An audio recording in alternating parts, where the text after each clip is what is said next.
রাব্বিকুমা তুকাযযিবান। আমি তোমাদেরকে কত নিয়ামত দিছিলাম, সেই নিয়ামত খাইয়া আমি আল্লাহর নাফরমানি করছো, আমি আল্লাহর নাফরমানি করছো।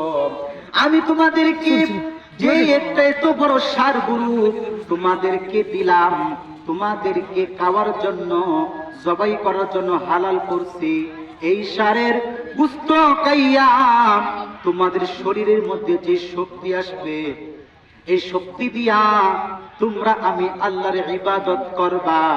কিন্তু না, এই শক্তি দিয়া আমি আল্লাহর নাফরমানি করো, জীবনটা ভর আমি আল্লাহর নাফরমানি করছো দুনিয়াতে।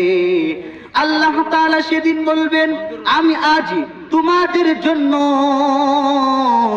আমি আজ তোমাদের জন্য কহার রাগান্বিত। আল্লাহ তাআলা ওই জাহান্নামীদেরকে বলবেন, জাহান্নামীরা রে, এই জাহান্নামীরা তোরা আমার জান্নাতি বান্দাদের থেকে আলাদা হয়ে যা, আলাদা হয়ে যা।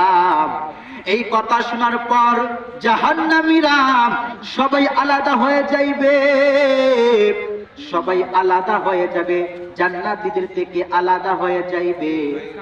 জান্নাতীদের থেকে আলাদা হওয়ার পর আল্লাহ তাআলা ওই জাহান্নামীদের সাথে কেমন আচরণ করবেন, আল্লাহ তাআলা ওই জাহান্নামীদেরকে এমন ফুটন্ত রক্তপুষ তাদেরকে দিবে, তাদের জিহ্বাটা পানির জন্য জমিনের মধ্যে পড়তে থাকবে পানির পিপাসায়।